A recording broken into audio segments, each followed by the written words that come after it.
Ceramic tiles are a popular choice for flooring, kitchen backsplashes, and bathroom walls. They can withstand humidity and won't absorb liquids or odors. They're also fireproof, fade-resistant, and stain-resistant.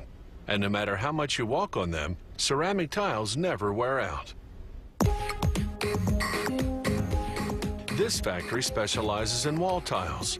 Floor tiles are made using the same process, but with different materials. The starting material here is talc, a soft, powdery mineral. They blend it with 4 different powdered chemicals, the names of which are a company's secret. The ingredients go into a mixer where they're hydrated until there's 6% water to 94% powder.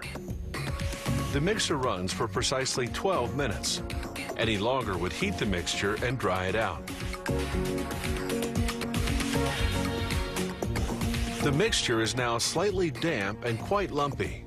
A conveyor belt transports it to a grinder that mills it to a fine texture. This mixture is now ready to be formed into various models of tiles.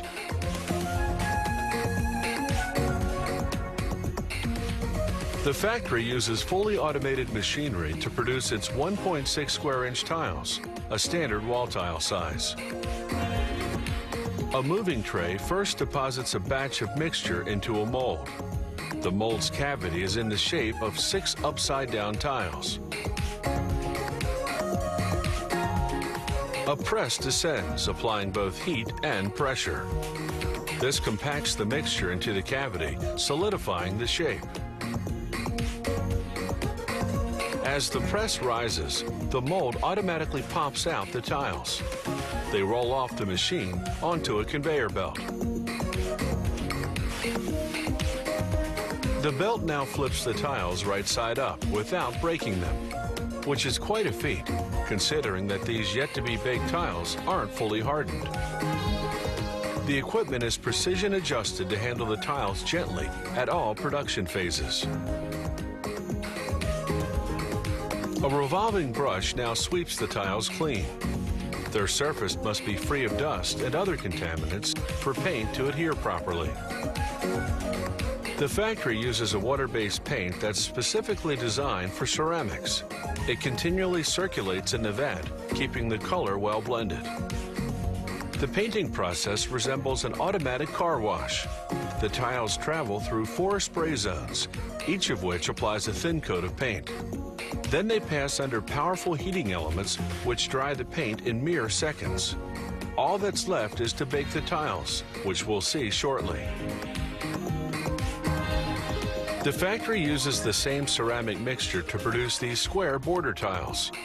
They look just like the other wall tiles, except that 2 of the sides are rounded. When you install a row of these border tiles above the regular tiles, the rounded edges produce a clean, finished look. While the factory uses the same painting process for border tiles, the molding process, as you just saw, is somewhat different. Rather than being fully automated, it requires some manual labor due to the tile's complex shape. That's why border tiles are often more expensive than regular tiles.